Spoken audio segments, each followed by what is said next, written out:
आप सभी का स्वागत है। और विशेषकर जो जूम के माध्यम से हमारे साथ जुड़े हैं उनका भी स्वागत है। और जहाँ तक संख्या का सवाल है, सर्दियों में अमूमन थोड़ा कम रहता है क्योंकि ठंड हो जाती है इस वक्त। कुछ लोग आएंगे अभी।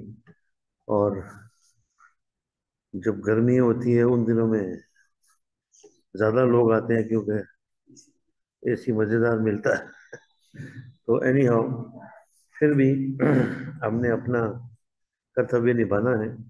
तो राजू वैज्ञानिक जी हमारे बीच में हैं। और आज का जो विषय है, आत्म हाँ, आत्म उन्नति के उपाय। हमने अपने अंदर और अपनी उन्नति कैसे करनी है, इसके उपाय ये वेदानुसार किस प्रकार से हो सकते हैं, ये हमारा आज का टॉपिक रहेगा अगले 45 मिनट तक। जी आपका धन्यवाद बहुत बहुत।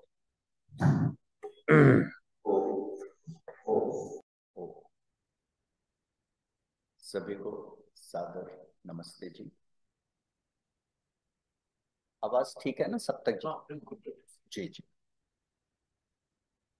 आइए सभी मिलकर हम एक बार गायत्री महामंत्र का पाठ करें। ओम भूर्भुवः स्वः तत्सवितुर्वरेण्यं भर्गो देवस्य धीमहि धियो यो नः प्रचोदयात्। ॐ अग्ने व्रतपते व्रतं चर्ष्यामेतच्छकेयं तन्मे राध्यतम् इदमहमनृतात् सत्यमुपैमि। सहनाववतु सहनौ भुनक्तु सह वीर्यं कर्वं वहै तेजस्विनावधीतमस्तु मा विद्विषावहै। शांत शांत शांति।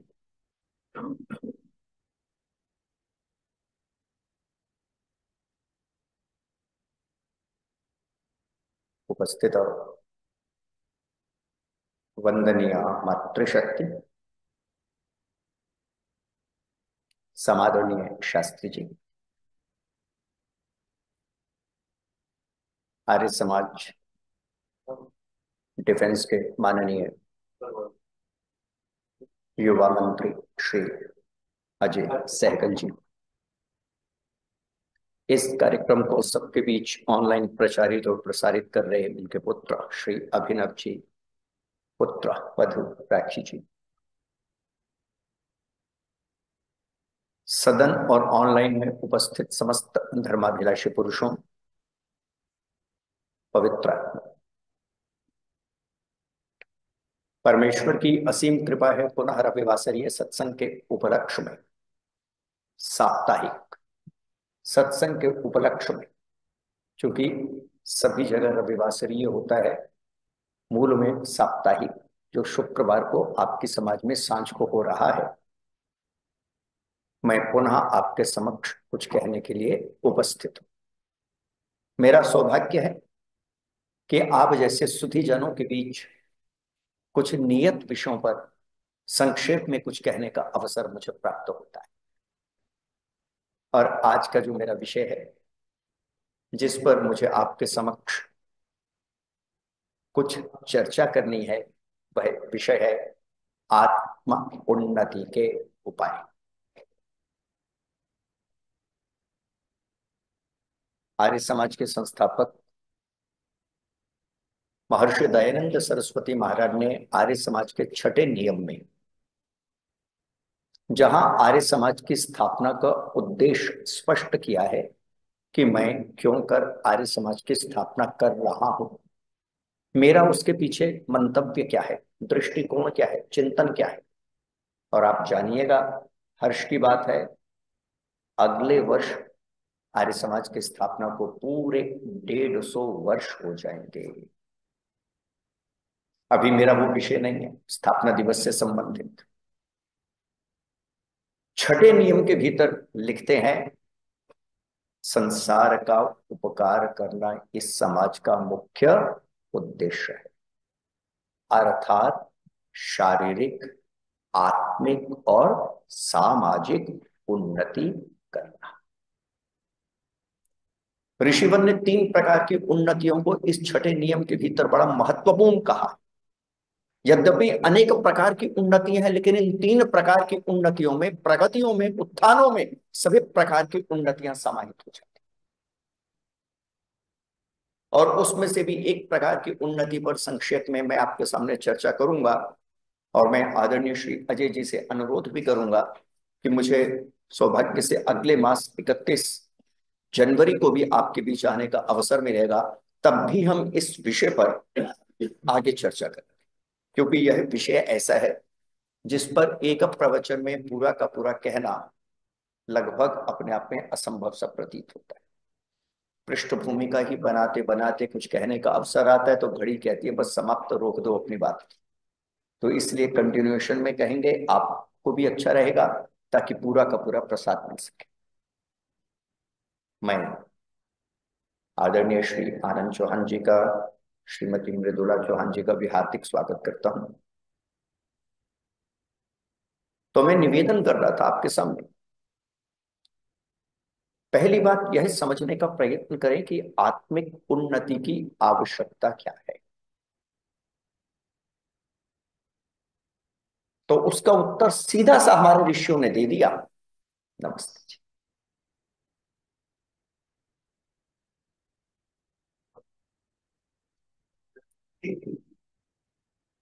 जी विराजी।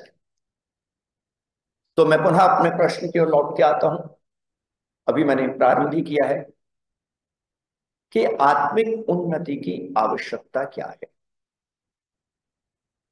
तो उसका सीधा सा उत्तर हमारे वेद कहते हैं, ऋषिजन कहते हैं, बिना आत्मिक उन्नति के मनुष्य मोक्ष को प्राप्त नहीं कर सकता।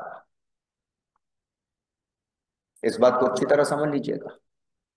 जिस व्यक्ति को सभी प्रकार के दुखों का नाश करते हुए पूर्ण स्थायी सुख की प्राप्ति करनी है, उस व्यक्ति के लिए आत्मिक उन्नति अपरिहार्य है। मैं अपरिहार्य शब्द का प्रयोग कर रहा हूं, अनिवार्य भी नहीं कह रहा। अपरिहार्य का मतलब है इंडिस्पेंसेबल, जिसके बिना संभव ही नहीं। मुक्ति का स्वप्न लेने वालों के लिए अनिवार्य है आत्मिक उन्नति करें। यद्यपि अन्य उन्नतियां भी, चाहे वो शारीरिक उन्नति हो, बौद्धिक हो, आर्थिक हो, हार्दिक हो, सभी उन्नतियां सहायक हैं, लेकिन आत्मिक उन्नति सबसे महत्वपूर्ण है। आप इसे यूं समझने का प्रयत्न करेंगे, जैसे आपने शहद की मक्खियों को देखा, मैंने तो खूब देखा है, आपने भी देखा होगा। छत्ते में रहती हैं और कोई उनके साथ छेड़छाड़ कर दे तो छेड़छाड़ करने वाले को छठी का दूध याद दिला देते। मुझ जैसे आदमी को भी सुझा देंगी। आप सोचिए इतनी भयंकर ढंग से वो काटती है। तो मैं निवेदन कर रहा था, तो उन शहद की मक्खियों में एक मक्खी होती है जिसे हम कहते हैं रानी मक्खी, है ना। अब उस रानी मक्खी की क्या विशेषता होती है चौहान जी? उस रानी मक्खी की विशेषता होती है बाकी अन्य मक्खियां उसका अनुसरण करती हैं, जहां जब वो जाती है तभी तो रानी मक्खी है ना। सारी के सारे उसके इर्द गिर्द, अगर वो दाएं जाती है तो सारी मक्खियां दाएं, अगर वो बाएं जाती है तो सारी मक्खियां बाएं, अगर वो बैठ जाती है तो सारी मक्खियां उसको फॉलो करते उसके पीछे बैठ जाती। अब ये बात मैं क्यों कह रहा हूं समझिए। आत्मिक उन्नति भी वह रानी मक्खी है जिसके पीछे सारी की सारी उन्नतियां उसका अनुसरण करती हैं। सारी शहद की मक्खियां सब अपने आप में मधुपूर्ण है, रसपूर्ण है, शक्तिपूर्ण है, वीर्यपूर्ण है, बलपूर्ण है, लेकिन साथ में जो रानी मक्खी है वह तो अपने आप में सिरमौर है। ठीक इसी प्रकार सभी प्रकार की उन्नतियों में आत्मिक उन्नति रानी मक्खी है, सिरमौर है। अब प्रश्न यह पैदा होता है कि वह आत्मिक उन्नति होगी कैसे। तो उसके लिए वेदादि शास्त्रों के भीतर बड़े सुंदर सुंदर उपायों की चर्चा की। ऋषियों ने अपने ग्रंथों के भीतर वेद के मत, चिंतन, विचार, निर्देश, आदेश, उपदेश के अनुसार भिन्न भिन्न उपायों की चर्चा की है। एक बात अच्छी तरह समझ लीजिएगा, मार्ग तो एक ही है। एक ही वाक्य के भीतर कहना चाहना, आत्मिक उन्नति का आधार वेद का मन वचन कर्म से पालन, वैदिक सत्यों का मन वचन कर्म से पालन, सदा ही पालन, सर्वदा पालन, बिना आलस्य प्रमाद के पालन।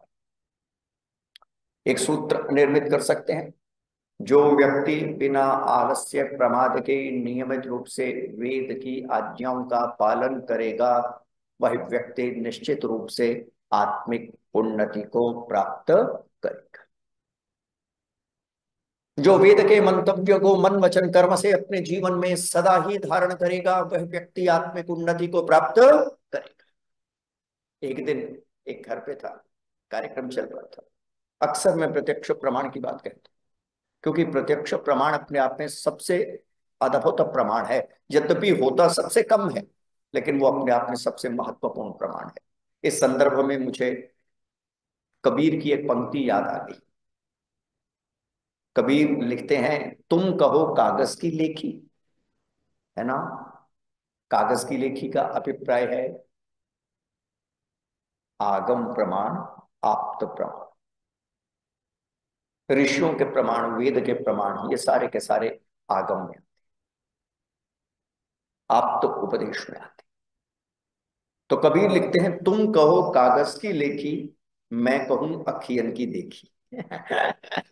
मैं जो कह रहा हूं, जो मेरे साथ घटी सेल्फ एविडेंस, सेल्फ रियलाइजेशन जो मैंने देखा, तो मैं एक घर पे था, एक सज्जन ने मुझसे प्रश्न किया और इसी संदर्भ में मैं प्रवचन कर रहा था।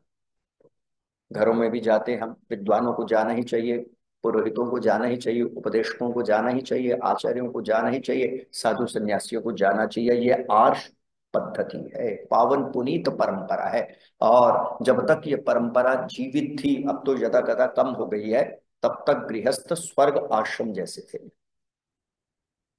अब तो समस्या ही कुछ और है, विषय नहीं, विषयांतर हो जाएगा। तो मैं घर पे गया, उन्होंने मुझसे प्रश्न पूछा कि संध्या ये भी आत्मिक उन्नति का आधार है। मैं भी धीरे धीरे चर्चा करूंगा। कब तक करें? सत्संग ये भी आत्मिक उन्नति का आधार है, कब तक करें? स्वाध्याय ये भी आत्मिक उन्नति का आधार है, कब तक करें? तो मैंने हंसते उनसे कहा, जब तक जीवन रहे। सीधी सी बात है ना, जब तक जीवन रहे तब तक इन कामों को करना है।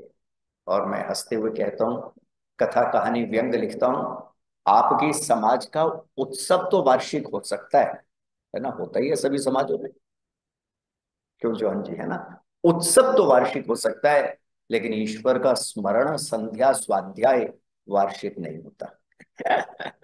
वो वर्ष में एक बार किए जाने वाला नहीं होता। समझो, जैसे भोजन वार्षिक नहीं होता। कोई बता दे आप में से भोजन वार्षिक करते हैं क्या? क्यों अजय जी, साल में एक दिन भोजन, 364 दिन डाइटिंग, है ना। यहां तो उल्टा है, 2 दिन का एक साथ खाने की कोशिश करते हैं कि कल शायद स्वाद के अनुकूल मिले या ना मिले, आज जो स्वाद के अनुकूल मिल रहा है वही ले लो, है ना। और ध्यान में रखिएगा, डॉक्टर्स क्या कहते हैं, अंडर ईटिंग से कोई नहीं मरता, जितने भी मरते हैं ना ओवर ईटिंग से मरते हैं। ज्यादा खाने से मरते हैं। तो आप सोच विचार करके देखिए, जैसे भोजन वार्षिक नहीं होता, ठीक है ना, धन भी आप कमाते हैं ना, वो भी वार्षिक नहीं होता।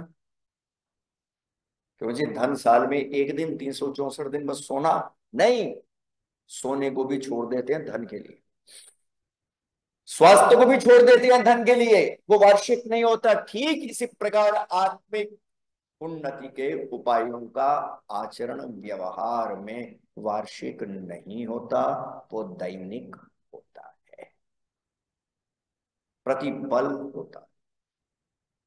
उसमें किसी भी प्रकार का अनध्यास नहीं किया जाता। अनध्यास का अभिप्राय है उसमें किसी भी प्रकार का आलस्य और प्रमाद नहीं करना चाहिए। अब आपके मन में फिर पुनः प्रश्न उठेगा, अगर आलस्य प्रमाद कर दिया तो परिणाम क्या होगा? तो समझने की कोशिश कीजिएगा। उदाहरण दे देता हूं। ये जो आपका चित्त है ना, मेरा और आपका चित्त, इसके भीतर कितने जन्मों के संस्कार हैं? अनादि जन्मों के। अच्छा, कितने संस्कार है? जब अनादि जन्मों के संस्कार हैं तो अनंत है, गिन नहीं सकते। तो अब समझ लीजिएगा, आत्मिक उन्नति को जहां आपने रोका तो क्या होगा? वो जो अनादिकाल से अनंत संस्कार चल रहे हैं, उनमें से जो कुसंस्कार हैं वो आपको पीड़ित और प्रताड़ित करेंगे। और जब आपको वो पीड़ित और प्रताड़ित करेंगे तो उसका परिणाम क्या होने वाला है? आपकी आत्मा अविद्याग्रस्त हो जाएगी, आपका चित्त अविद्या से भर जाएगा। और जब आपका चित्त और आपकी आत्मा अविद्या से भर गई तो उसका परिणाम यह होने वाला है कि आप जीते जी भी सुख को प्राप्त नहीं करेंगे, मरणोपरांत भी सदगति और परम गति को प्राप्त नहीं करेंगे। और एक अर्थ में कहना चाहें, सभी प्रकार के दुखों को आप निमंत्रण दे देंगे। कब? जब आप आत्मिक उन्नति को करना छोड़ देंगे या कम करेंगे। यूं समझने की कोशिश कीजिएगा। एक दिन एक व्यक्ति बीमार हुआ, भगवान ना करे कोई व्यक्ति बीमार हो, लेकिन शरीर है, रोग होता ही होता है। एक दिन एक व्यक्ति बीमार हुआ, डॉक्टर ने उसे कहा कि वो रोज सुबह सैर कर। छोटा सा उपाय है, बहुत ज्यादा उपाय नहीं है। डॉक्टर से उसने पूछा कब तक करूं? डॉक्टर ने कहा जब तक स्वस्थ रहना चाहो करो, सीधी सी बात। उसने कहा अच्छा, अगर छोड़ दूंगा तो क्या होगा? डॉक्टर ने जवाब दे दिया, छोड़ दो तो बीमार हो जाओ। बस यही हमारे ऋषियों ने कह दिया, जब तक आनंदपूर्ण जीवन जीना चाहते हो तो आत्मिक उन्नति करो। कोई पूछे कि छोड़ देंगे तो क्या होगा, तो उसका सीधा सा उत्तर है, शरीर मन बुद्धि के तल पे बीमार हो जाओगे, अस्वस्थ हो जाओगे। और एक बात और समझ लीजिएगा, शरीर की रुग्णता तो एक जन्म में कट जाती है, लेकिन आत्मा की रुग्णता जन्म जन्मांतर तक नहीं कटती। क्यों? क्योंकि शरीर नाशवान है, आज नहीं तो कल मिट जाएगा, लेकिन आत्मा तो अविनाशी है। चित्त पे पड़े संस्कार जन्म जन्मांतर तक पीड़ा देते हैं, पीछा करते हैं। इसलिए आत्मिक उन्नति सबसे महत्वपूर्ण है। लेकिन हमारी स्थिति क्या है? एक व्यक्ति पार्क में मैंने देखा, बड़े मजे की बात, ये चित्रण है। देखा क्या? वो सैर करता है, 2 कदम आगे जाता है, 4 कदम पीछे आ जाता है। तो बताइए अपने लक्ष्य की ओर कितने दिनों में पहुंचेगा? तो इसका उत्तर होगा, वो अपने लक्ष्य की ओर पहुंच ही नहीं पाएगा, क्योंकि वो 2 कदम आगे जाता है और 4 कदम पीछे आ जाता है। लक्ष्य से उल्टा दूरी होती जाएगी। चल रहा है, लेकिन चलने में समस्या क्या है? 2 दिन या 2 कदम आगे, 4 कदम पीछे। तो उन्नति से अभिप्राय क्या है? पीछे का तो प्रश्न ही नहीं, 2 कदम आगे, 2 कदम आगे, 2 कदम आगे। और जो 2 कदम 2 कदम 2 कदम, शनै शनै, जैसे कल शनिवार है ना, शनिवार का अर्थ ही होता है धीरे धीरे, है ना। 2 2 कदम करता हुआ, एक एक कदम उठाते हुआ सही दिशा में उठाता चलेगा, वह निश्चित रूप से अपने गंतव्य मोक्ष को प्राप्त करेगा। और जो 2 कदम आगे चले, 4 कदम पीछे, समझ लीजिएगा 2 कदम आगे चलना, 4 कदम पीछे जाना है क्या? एक छोटा सा उदाहरण देता हूं। आत्मिक उन्नति के अनेक उपायों में से, मैं पुनः कह दूं, अनेक उपायों में से एक उपाय है संध्या। संध्या का सीधा सा अर्थ समझ लीजिएगा, जिस विधि से ठीक ढंग से ईश्वर का ध्यान किया जाता है उसे संध्या कहते हैं। महर्षि दयानंद सरस्वती महाराज लिखते हैं, संध्या यंती संध्यायते यस्याम पर ब्रह्म स संध्या। जिससे ठीक विधि से परमेश्वर का ध्यान किया जाए उसे संध्या कहते हैं।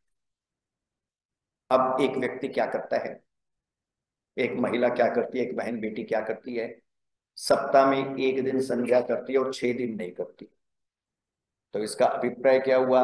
2 कदम आगे, 4 कदम पीछे। ठीक है ना जी?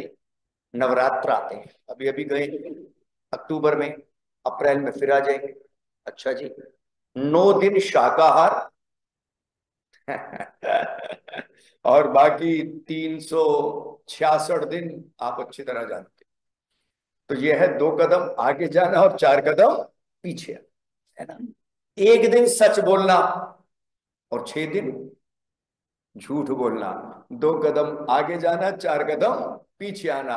एक दिन ना चाहते हुए भी प्रशंसा कर देना और 6 दिन बस निंदा करते रहना। 2 कदम आगे जाना, 4 कदम पीछे आना। निर्णय आपका।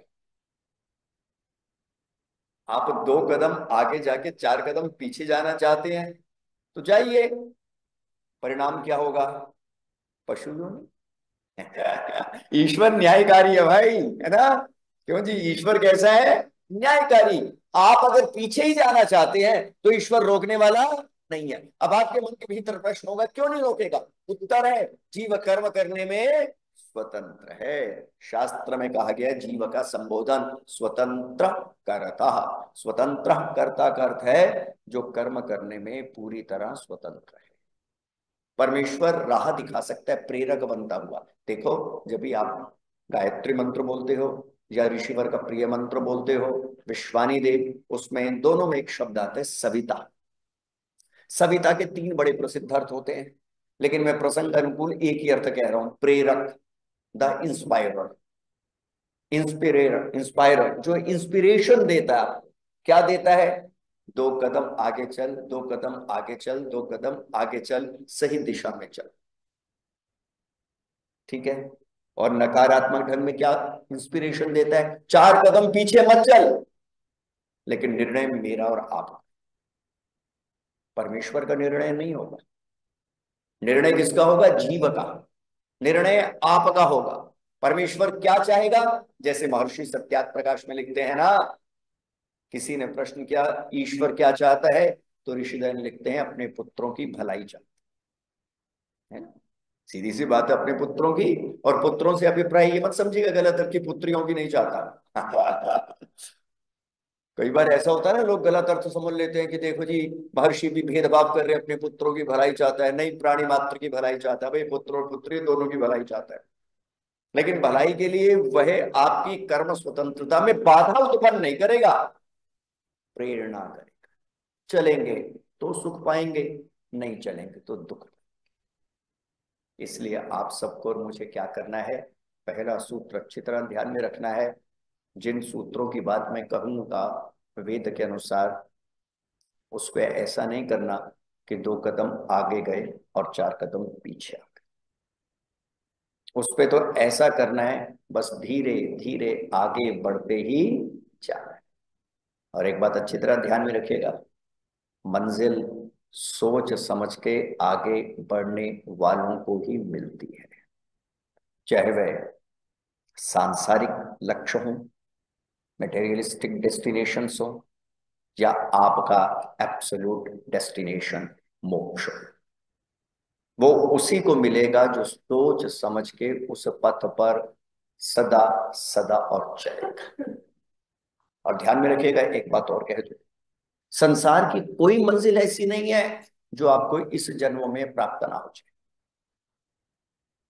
अच्छा जी, आप ही से प्रश्न कर लेता हूं। अजय जी, अमेरिका जाना हो 14 घंटे, 18 घंटे एक ही दिन में, चल।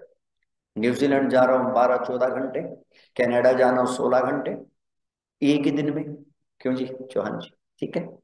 सारे लक्ष्य आप एक दिन, कई 4 दिन भी लग सकते हैं।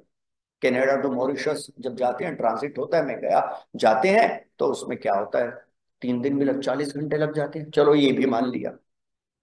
लेकिन संसार का कोई डेस्टिनेशन ऐसा नहीं है जिसमें जन्म जन्मांतर लगते है जी। कोई कोई डेस्टिनेशन ऐसा नहीं है जिसमें जन्म जन्मांतर लगते हो। लेकिन मोक्ष रूपी डेस्टिनेशन, गंतव्य ऐसा है जिसके लिए जन्म जन्मांतर की आवश्यकता पड़ती है, जिसमें आप 12 घंटे में, 14 घंटे में, 16 घंटों में नहीं पहुंचो। इंस्टेंट नहीं होता, ग्रेजुअली होता है। एक जन्म में चले, लेकिन उस एक जन्म में भी कैसे चलना है ना, 2 कदम आगे 4 कदम पीछे नहीं। उस एक जन्म में भी ऐसे चलना है जैसे मैंने कहा ना, धीरे धीरे लक्ष्य की ओर केंद्रित बढ़ते जाएं। बाधाएं आए, कोई बात नहीं, आएंगे ही, रुके, झुके नहीं, है ना। बाधाएं आएंगी, रुके, रुकना तो पड़ेगा ही, क्योंकि साहस इतना होता नहीं, संकल्प इतना होता नहीं, पांव कदम पीछे छीन नहीं और खींचने ही पड़ते हैं। लेकिन झुके नहीं, अर्थात अपने लक्ष्य से भटके नहीं, विश्राम ले लें, दो सांस ले लें, शक्ति को अर्जित करें, फिर आगे चल पड़े। लेकिन सही दिशा में चलते जाना है, और आज नहीं तो कर चलते रहेंगे तो उसका परिणाम मोक्ष होगा। इसलिए सत्यार्थ प्रकाश में स्वामी जी से किसी ने प्रश्न किया, क्या मुक्ति एक जन्म में होती है? तो ऋषि दयानंद कहते नहीं, अनेक जन्मों में। और इसी बात को योगेश्वर श्री कृष्ण श्रीमद् भगवत गीता में अर्जुन को समझाते हुए कहते हैं, अनेक जन्म संसिद्धस ततो याति परम गति। वह जो परम गति है ना, परम गति मोक्ष को कहते हैं, जिसे आप कैवल्य कह लीजिए, अपवर्ग कह लीजिए, मुक्ति कह लीजिए, किसी भी नाम से पुकार लीजिए, अंतर नहीं। वह जो परम गति है वो एक जन्म का परिणाम नहीं, अनेक जन्म संसिद्धस ततो याति परम। तभी जाके अनेक जन्मों के फलस्वरूप वो मोक्ष रूपी फल जीव खाता है, चखता है, और एक लंबे समय तक दुखों से पूर्णता मुक्त रहता है। इसलिए आत्मिक उन्नति अनिवार्य है। अब आत्मिक उन्नति के पहले सोपान पर चर्चा करते हैं, जितना समय उसके अंतर्गत, फिर अगली बार जब आएंगे तब करेंगे जी।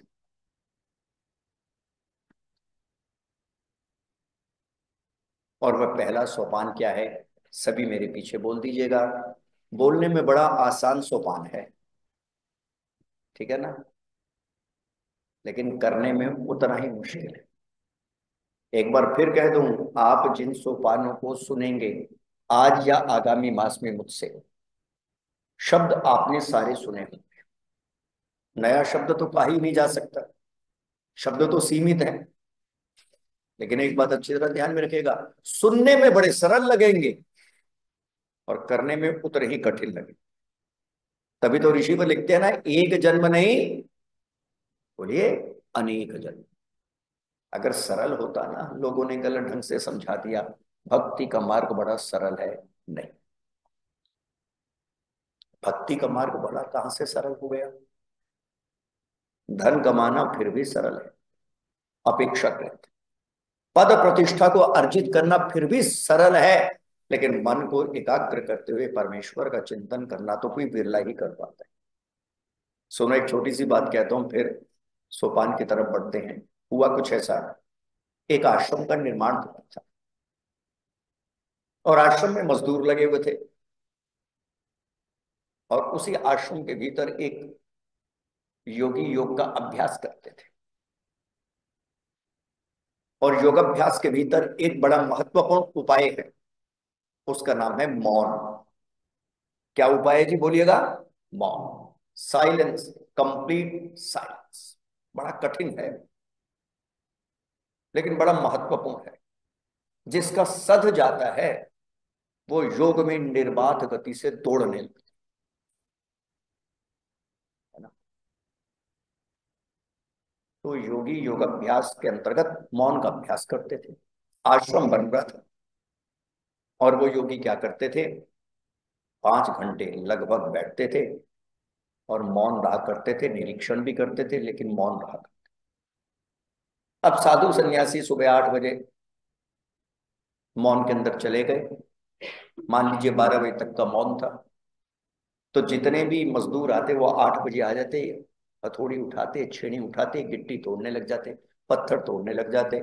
और साधु क्या करते थे, बस उनको देखते, मुस्कुराते, आशीर्वाद देते और निरीक्षण करते रहते थे, सुपरविजन करते रहते थे। एक दिन की बात, 1 बजे का समय, दोपहर का भोजन का समय, साधु के भी भोजन का समय, योगी के भी भोजन का समय, मजदूर भी बैठ गए, साथ मिलके खाते थे। तो उनमें से एक दो मजदूरों ने कहा कि हमारे मन के भीतर एक विचार है। योगी ने कहा, बोलिए क्या विचार है? साधु ने पूछा, क्या विचार है? और जो विचारों को कह रहा था उसने कहा देखो ये मेरा विचार नहीं है स्वामी जी, ये हम सबका विचार है, कलेक्टिव है। साधु ने पूछा क्या विचार है? उसने कहा महाराज विचार यह है जीवन तो आपका है, हम जैसों का तो जीवन कोई जीवन है। साधु ने पूछा वो कैसे? कि आपके ठाठ बाट हैं, कुछ भी नहीं करना बस मौन रहना है ना, कुछ भी नहीं करना बस मौन रहना है। हमें देखो सुबह 8 बजे गर्मी हो सर्दी हो बारिश हो आ रहे हैं, पत्थर तोड़ रहे हैं, बोझा उठा रहे हैं, सब का सब कर रहे हैं। आपकी ठाट बाट है जी, बस देखते रहो घूमते रहो, बोलो मत मौन रहो। साधु ने कहा अच्छा तुम्हारे को लगता मेरी ठाट बाट है क्या? बिल्कुल जी। कि ऐसा करो चेंज कर लेते हैं काम को, है ना, 5 घंटे मैं पत्थर तोड़ लेता और 5 घंटे तुम मौन रह जाओ। सीधी सी बात है ना, 5 घंटे मैं पत्थर तोड़ लेता हूं और 5 घंटे तुम मौन रह जाओ। उनकी तो लॉटरी लग गई। उन्होंने कहा ये क्या, हम तो चाहते ही है, पत्थर तोड़ना कितना मुश्किल काम है और मौन रहना कितना सरल काम है। साधु ने कहा कर लो जी, 2-3 मजदूर एक कमरे में बंद, तुम भी निरीक्षण करो। साधु ने हथौड़ी ली छेनी ली और अपने काम में मस्त। और उनके लिए 5 घंटे का मौन, इनके लिए 5 घंटे का श्रम। और जान के आपको बड़ी हैरानी होगी, एक ही घंटे बाद वो सारे के सारे आ गए कि महाराज पत्थर ही तोड़ना अच्छा है। इस मौन में तो यहाँ 5 मिनट मौन रहे, अंदर खलबली मच गई। 5 घंटे 5 मिनट मौन रहे तो अंदर ऐसा लगने लगा कुछ मिस हो गया, वो बात ही नहीं की। और जब तक बात ना करें तो रोटी आधी अधूरी, जब तक निंदा चुगली ना करें लगता ही नहीं कुछ खाया पिया लगेगा। आपका काम आप ही को साधे, है ना। आप अपना काम कीजिए, हम पत्थर तोड़ दी खुश हैं। कहने का अभिप्राय क्या है? एक छोटा सा उदाहरण दिया है, कितना कठिन कार्य है मौन। तो भक्ति में जब जाएंगे तो भक्ति में मौन बड़ा सहायक होगा, योग में मौन बड़ा सहायक होगा, आत्मिक उन्नति में मौन बड़ा सहायक होगा, लेकिन कठिन होगा। तो एक बात अच्छी तरह ध्यान में रख लीजिएगा, आत्मिक उन्नति अत्यंत कठिन कार्य है। भक्ति हर किसी के वश की बात नहीं। अगर हर किसी के वश की बात ये होती ना जी, तो उपनिषद का ऋषि क्या लिखता है सुन लो, उत्तिष्ठत जागृत प्राप्य वरान्निबोधत क्षुरस्य धारा निशिता दुरत्या दुर्गम पथस्तत् कवयः वदन्ति। ये मैं अपने शब्द नहीं कह रहा, आप तो प्रमाण कह रहा हूं ऋषियों के। क्या अर्थ है इसका? इसका सीधा अर्थ है उठो जागो और ज्ञानी पुरुषों की शरण में जाओ, ज्ञान को प्राप्त करो, भक्तों की शरण में जाओ, भक्ति के मार्ग पे चलो। लेकिन सुनो, ये मार्ग बिल्कुल ऐसे है, कैसे? जैसे छुरे की तेज धार पे चलना।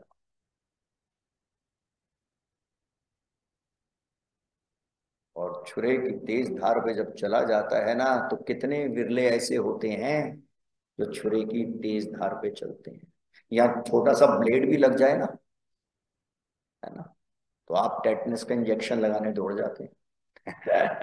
और यहाँ पे तो छुरे की तेज धार पे चलने जैसा, यानी कितना कठिनतम ये मार्ग होगा। और कबीर की भाषा में कहना चाहे ना, तो कबीर क्या कहता है? कबीरा, बड़ी सुंदर बात इस संदर्भ में वो कहते हैं। और वे लिखते हैं कबीरा ये घर खाला का नाही, शीश उतारे अपना चले हमारे साथ। शीश उतारे अपना चले हमारे, कि जो अपने शीश को भी वारने को तैयार हो। शीश वारने से अभिप्राय बलिदान के लिए तैयार, अपने को समाप्त कर देने के लिए तैयार, अपने को मिटा देने के लिए तैयार हो, वही व्यक्ति तो इस मार्ग पे चल सकते हैं। और जो ये चाहे कि मैं अपने को बचा भी लूं, चल भी लूं, पा भी लूं, तो दो ही काम होंगे, या तो बचा पाओगे या पा पाओगे। बूंद जब तक अपने को बचाने की कोशिश करती है सागर नहीं, और जिस समय अपने को मिटा देती है तो सागर में पूरी तरह डूब जाती है। बस इस बात को अच्छी तरह समझ लीजिएगा। यह मार्ग ऐसा है जिसमें अपने आप को पूरी तरह पहुंच देना होता है, समाप्त कर देना होता है। इतना दृढ़ निश्चय जब होता है तब चल के भक्ति के मार्ग पे कोई कोई विरला जाता है, ज्ञान के मार्ग पे कोई कोई विरला जाता है, उपासना के मार्ग पे कोई कोई विरला जाता है और उस परमेश्वर को प्राप्त करता हुआ आनंदित हो जाता है। पहला सूत्र सुनने में सरल, करने में उतना कठिन। फिर कह दूं दूसरा सूत्र भी वैसा होगा, सुनने में सरल, करने में उतना ही कठिन। और पहला सूत्र क्या है? सभी कालों में सत्य आचरण करना। चलिए सभी बोलिएगा, सभी कालों में सत्य आचरण करना। मुझे लगता है जिन्होंने बोला वो करेंगे भी, है ना। और जो बोलने में ही घबरा रहे हैं भरा, उनका तो ईश्वरी मालिक है फिर। सभी कालों में, इस बात को अच्छी तरह ध्यान में रखें। अक्सर एक बड़ी विचित्र सी कहावत चलती है, क्या? सुबह सुबह झूठ नहीं बोलते, है ना। क्यों जी, है ना, बड़ी मंदिर में झूठ नहीं बोलते। अच्छा जी, ये सब के सब बेकार की बातें हैं। एक दिन एक सज्जन कह रहा है सुबह सुबह जा रहे हैं, देखो मैं सुबह सुबह झूठ नहीं बोलता। मैंने इसका दोपहर को बोलते हूँ। अगर कोई सुबह झूठ नहीं बोलता मतलब दोपहर को बोलेगा, सांझ को बोलेगा। मंदिर में नहीं मैं झूठ बोलता, इसका मतलब मंदिर के बाद झूठ बोलते हो। भाई सीधी सी बात है, अगर झूठ बुरा है तो मंदिर की क्या बात है, अगर झूठ बुरा है तो दिन की क्या बात है। बुरी चीज तो बुरी ही है, चाहे वो दिन में हो चाहे वो रात में हो, चाहे मंदिर में हो चाहे मंदिर के बाहर हो। लेकिन बड़े मजे की बात है ना, हमारे यहाँ पे कैसे कैसे बेकार के आडंबर, बेकार के पाखंड चला दिए। चलो सुबह सुबह झूठ नहीं, क्यों भाई सुबह सुबह झूठ क्यों नहीं? अगर झूठ से ही सुख मिलता है तो फिर सुबह क्यों नहीं? लेकिन सीधी सी बात यह है, झूठ से कभी को सुख नहीं मिलता किसी को। तो जब मैं कह रहा हूं सभी काल, मैं अपनी बात नहीं कह रहा, मैं ऋषियों की बात कर रहा हूं। सभी कालों का अर्थ क्या है? चाहे दिन का सुबह हो, उषा काल हो, प्रभात हो, दोपहर हो, रात हो, सांझ हो, देश में हो, विदेश में हो, रण में हो, क्षण में हो, है ना, किसी भी परिस्थिति में हो, तो हर परिस्थिति में आपको क्या करना है? सत्य का पालन। इसलिए मैंने कहा ना, सुनने में बड़ा सरल लगेगा और करने में सोच विचार करके देखिएगा कितना कठिन होगा। महर्षि दयानंद सरस्वती महाराज का चित्र मेरे दाईं तरफ, बाईं तरफ स्वामी श्रद्धानंद महाराज, ये दोनों के दोनों क्या थे? सत्य के दूत थे। सिर्फ ये दोनों ही नहीं, एक बात तो और अच्छी तरह समझ लीजिएगा, महापुरुषों के जीवन में, साधु संतों के जीवन में, ऋषियों के जीवन में, समाज सुधारकों के जीवन में अगर आप समानताएं खोजने जाएं तो सबके जीवन में एक समानता तो होगी। और वह समानता क्या होगी? सबने सत्य को स्वीकार किया, लेकिन सत्य के लिए कोई समझौता, सत्य के लिए मरना, कटना, बलिदान होना स्वीकार किया, लेकिन सत्य को छोड़ना कभी भी स्वीकार। अब आप जरा विचार करके देखिएगा। इसलिए मैंने कहा ना, साधन सुनने में बड़ा सरल। ये श्रीमद् भगवत गीता का 9वां अध्याय का पहला वचन है। कृष्ण कह रहे हैं अर्जुन से, साधन सुनने में बड़ा सरल, करने में उतना ही कठिन है ना। किसने नहीं सुना होगा? आप में से कोई ऐसा है जिसने इससे पहले कभी नहीं सुना होगा कि जीवन भर सभी कालों में सत्याचरण करें? सबने सुना होगा, लेकिन समस्या ये करते कितने हैं? या तो थोड़े से धन, वैभव, प्रलोभन के लिए हम क्या करते हैं? समझौता कर लेते हैं, सत्य को बेच देते हैं। और महर्षि दयान को देखो, जो बात मैं कह रहा था, ऋषियों से सीखो। भारत उस समय परतंत्र था, और परतंत्रता के भीतर जो लॉर्ड होता था ना, लॉर्ड, वो इक्विवेलेंट टू गॉड, है ना। Lord was equivalent to God. और कलकत्ता की घटना है, लॉर्ड नॉर्थ ब्रुक, उसने महर्षि दयानंद सरस्वती महाराज से एक प्रश्न किया, दयानंद तुम्हारे को अंग्रेजों के राज्य में कोई कमी है? अब आप सोच विचार करके देखिएगा। महर्षि ने कहा नहीं। खुश हो गया नॉर्थ ब्रुक, लॉर्ड खुश हो, और उसने कहा अच्छा फिर तुम प्रार्थना करो कि हमारा राज्य सदा बना रहे।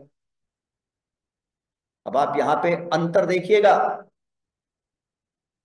कोई आत्महीन व्यक्ति होता ना, आत्मबल से हीन व्यक्ति होता, लॉर्ड को तो छोड़ ही दो जी, एक पुलिस के सामान्य से व्यक्ति के सामने हम सर झुका देते। लॉर्ड की तो बात ही छोड़ दीजिए, कल्पना तो कीजिए, परतंत्र हो, कल्पना करते ही रोंगटे खड़े हो जाते हैं। परतंत्र हो, लॉर्ड सामने खड़ा है, कितनी शक्तिशाली व्यक्तित्व का स्वामी होगा वो। लेकिन महर्षि सिंहनाद करते हुए क्या कहते हैं, तुम चाहते हो कि मैं भगवान से प्रार्थना करूं कि तुम्हारा राज्य सदा बना रहे, मैं तो यह प्रार्थना करूंगा जितने जल्दी हो अंग्रेज मेरे भारत को छोड़ दे। सोच विचार करके देखिए कौन बोलेगा ये बात। अब आप सोच विचार करके देखिए, एक सामान्य व्यक्ति तो बोल नहीं सकता। कौन बोलेगा ये बात जिसे न भय होगा, जिसे न प्रलोभन। इन दोनों बातों को अच्छी तरह समझ लीजिएगा। सत्य के मार्ग पे वही व्यक्ति चल पाएगा जिसे न मरने का भय होगा और ना ही सांसारिक पदार्थों का प्रलोभन। जिसे भय होगा वो सत्य के मार्ग पे चल ही नहीं पाएगा। जो प्रलोभनों से ग्रसित होगा वो सत्य के मार्ग पे चल ही नहीं पाएगा। इसलिए हमारे यहाँ पे प्रार्थना की जाती है ना, अभयम मित्र अभयम अमित्र, अभयम ज्यादा अभयम परोक्षात, अभयम नक्तम अभयम दीवाना, सर्वा आशा मम मित्रम भवन्तु। सभी दिशाओं से हम निर्भयता को प्राप्त कर लें। जब पूरी तरह अभयता में स्थित हो जाएंगे, निर्भयता में स्थित हो जाएंगे, किसी भी प्रकार का भय नहीं रहेगा, तब हम क्या करेंगे, सत्य के मार्ग पे चल सकेंगे। एक बहुत बड़े नीतिकार रहे जिनका नाम था राजा भर्तृहरि, और बाद में चलकर वैराग्य पुरुष बन गए, सिद्ध बन गए। तो राजा भर्तृहरि ने एक बड़ा सुंदर श्लोक लिखा, इस संदर्भ में मुझे याद आ रहा है, और वह सत्य के वक्ताओं की या सत्य पथ पे चलने वाले न्याय प्रिय व्यक्तियों की एक झलक दे रहे हैं कि वो होते कैसे। और वो क्या कहते हैं, निंदन्तो नीति निपुणा यदि वास्तुवन्तो वा लक्ष्मी समाविष्टुं गच्छतु वा यथेष्टम् अद्यैव मरणमस्तु युगान्तरे वा न्यायात् पथ प्रविचरन्ति पदम न धीरा। क्या कह रहे हैं, बड़ी सीधी सी बात है, समझ लीजिएगा। पहली बात, निंदक व्यक्ति अगर निंदा करे तो जो सत्य के मार्ग पे चलने वाले होते हैं वो अपने मार्ग को छोड़ देते हैं। और किसकी निंदा नहीं होती, मुझे एक बात बता, एक व्यक्ति ऐसा खोज के दिखा दो जिसकी निंदा ना होती। यहां तो लोग परमेश्वर को भी नहीं छोड़ते। जाके देखे ना चीन में, जाके देखे ना ताइवान में, जाके देखे ना कम्युनिस्ट कंट्री में, उनके लिए तो एक ही राग है, और God is a foolish existence, है ना। पहली तो बात बोलेंगे he is not, if he is a foolish, वो तो है ही नहीं, और अगर है तो वो मूर्ख है। अब आप बताओ इससे बड़ी निंदा किसी की होगी? निंदा तो सबकी होती है। तो निंदा के भय से जो सत्य पथ पे चलने वाले हैं वो अपने कदमों को पीछे नहीं हटाते, और निंदा के भय से सत्य पे के पथ पे चलने वाले, पग पे चलने वाले अगर अपने कदमों को पीछे हटाए तो इसका मतलब ही इतना है कि वो सत्य की गरिमा को समझते नहीं है। अन्यथा किसी के कहने से सत्य को क्यों छोड़ा जाए। और दूसरी स्थिति, प्रशंसा से प्रशंसित अपने को अनुभव करते हुए भी सत्य को नहीं छोड़। तीसरी स्थिति, निर्धन होने पे भी सत्य को नहीं छोड़ते।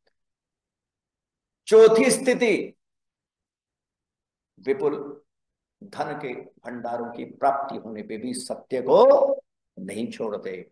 चौथी स्थिति, अभी मरना पड़े तो भी सत्य को नहीं छोड़ते, युगों के बाद मरना पड़े तो भी सत्य को नहीं छोड़ते। वो तो सत्य सनातन वैदिक धर्म पर हर रण में, हर क्षण में चलते ही जाते। ऐसे होते हैं सत्यवक्ता। ऐसा ही हमको होना है। इसीलिए बस एक बात कह दूं, समय लगभग समाप्ति की ओर है, हो ही गया। एक बात अच्छी तरह समझ लीजिएगा, जितने भी मुक्त हुए और भविष्य में होंगे सभी सतपथ पे चले, और 2 कदम आगे और 2 कदम आगे और 2 कदम आगे ही चले। बस हमारे को भी इस बात का चित्रण ध्यान में रखना है, यह है आत्मोन्नति का मार्ग, जिसका एक उपाय सत्य है, कठिन है। लेकिन यही सोच के कि कठिन है मैं ना चलूं तो मेरा दुर्भाग्य, आपका दुर्भाग्य होगा। लेकिन आप यूं समझने का प्रयत्न कीजिएगा ना, यद्यपि मार्ग कठिन है लेकिन फल कितना सुखद है। क्यों जी, मार्ग कठिन है लेकिन फल कितना सुखद है। एक छोटा सा उदाहरण समझ लीजिएगा। एक बच्चा मेहनत कर रहा आईएएस आईपीएस, आपके बच्चों में से भी कभी किसी ने की होगी, हो सकता है आप में भी की हो। आईएएस आईपीएस की मेहनत कर रहे हैं, बनने की कोशिश कर रहे हैं। कठिन है सरल है, बताइए क्यों राखी जी? कठिनतम है ना कठिनतम, लेकिन फल कितना सुखद है। जिस दिन बन गया तो वो क्या सोचता है, कोई बात नहीं, कोई बात नहीं, अभी मेहनत कर रहा हूं लेकिन फल बड़ा मीठा होगा। तो बस साधक को भी यही सोचना है, कठिन है, अभी मेहनत कर रहा हूं लेकिन फल मुक्ति का कितना मीठा होगा, है ना लेकिन फल कितना मीठा होगा। जब ये ध्यान रखेंगे कि जो फल मिलने वाला है ना वो इतना मीठा होगा कि फिर ये संकट संकट ही प्रतीत नहीं होंगे, तब आप इस मार्ग पे सरपट दौड़ेंगे। आज इतना ही।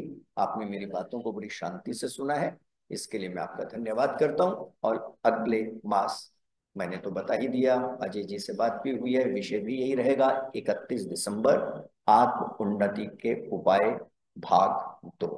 पुनः पुनः धन्यवाद। बोलिए सत्य सनातन वैदिक धर्म की जय। ओम शांति शांति शांति।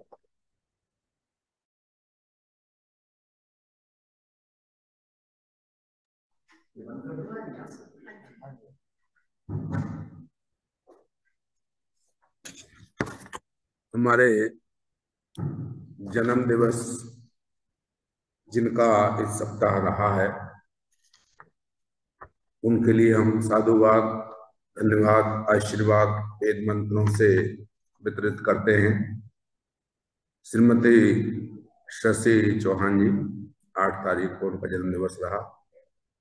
प्रिय लव गांधी 10 तारीख को, उष गांधी 10 तारीख को। हमारे संरक्षक श्रीमान अनंत चौहान जी, उनकी पुत्र वधु पलक चौहान जी का जन्म दिवस 10 दिसंबर को था। घर में यज्ञ हुआ और बड़े प्यार से सबने उनको विशेष आशीर्वाद दिया।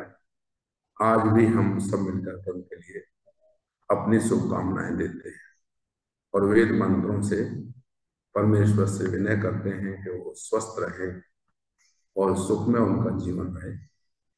ओ उत्तिष्ठ ब्रह्मणस्पते देवान यज्ञेन बोधय आयुः प्राणं प्रजां पशुं कीर्तिं यजमानं च वर्धय। ॐ स्वस्ति पन्थामनुचरेम सूर्या चन्द्रमसा विवा पुनर्ददता वनता जानता संगमे मही। ॐ भद्रं कर्णेभिः शृणुयाम देवाः भद्रं पश्येमाक्षभिर्यजत्राः स्त्रैरङ्गैस्तुष्टुवाग्वंशस्तनूभिर्व्यशेमहि देवहितं यदायुः। ॐ तच्चक्षुर्देवहितं पुरस्ताचुक्रमचरत पश्येम शरदा शतम् जीवेम शरदा शतम् शृणुयाम शरदा शतम् प्रब्रवाम शरदा शतमदीनां स्याम शरदा शतम् भूयश्च शरदा शतात्। ॐ स्वस्ति ॐ स्वस्ति ॐ स्वस्ति। परमपिता परमेश्वर ने संसार के समस्त मानवों के कल्याण के लिए वेद ज्ञान दिया। और एक एक शब्द वेद का बहुत ही उत्तम शब्द है। पूज्य आचार्य जी बड़ा अच्छा बता रहे थे। जीवन में हमारी अध्यात्म उन्नति के साधन तो वेद मंत्रों के माध्यम से आपने समस्त जन्म मना रहे यजमानों के लिए विशेष प्रार्थना की है। वो इस प्रकार से कि आपके जीवन में सब ही भद्र हो। भद्र माने जो अप्राप्त है उसकी प्राप्ति, और जो प्राप्त कर लिया उसकी रक्षा, इसका इसको कहते हैं भद्र। जो अप्राप्त है, जैसे आप बता रहे थे कि 2 कदम आगे आगे आगे, तो जो अप्राप्त है उसकी प्राप्ति, और जो प्राप्त कर लिया उसकी रक्षा आपकी हो। जन्म दिवस मना रहे हमारे महान भावों के लिए, और श्रीमती पलक चौहान जी, श्रीमती शशि चौहान जी और लव कुश, और आपके जीवन में आयु, लॉन्ग लाइफ,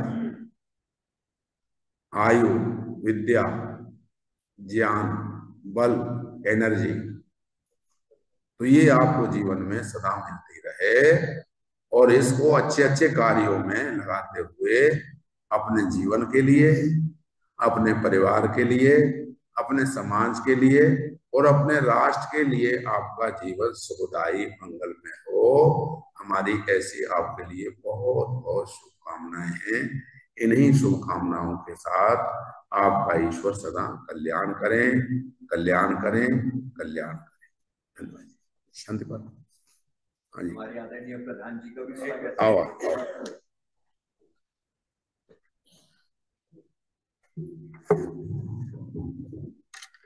आचार्य जी जरा हंस रहे थे कि ये कोई आने का टाइम है। और हमारे लिए और अजय भाई बोल देंगे कि प्रसाद खाने आ गए, लेने आ गए। 6 बजे की एयरपोर्ट से पहुंचा था, चला था। ट्रैफिक पे इतना भयंकर रास्ता, यहाँ पे 1.25 घंटे में मैं यहाँ पहुंचा हूँ। घर जाने के तो सोचा ही नहीं। तो मैंने आचार्य जी अपनी अपनी आपको को क्लियर कर रहा हूँ मैं।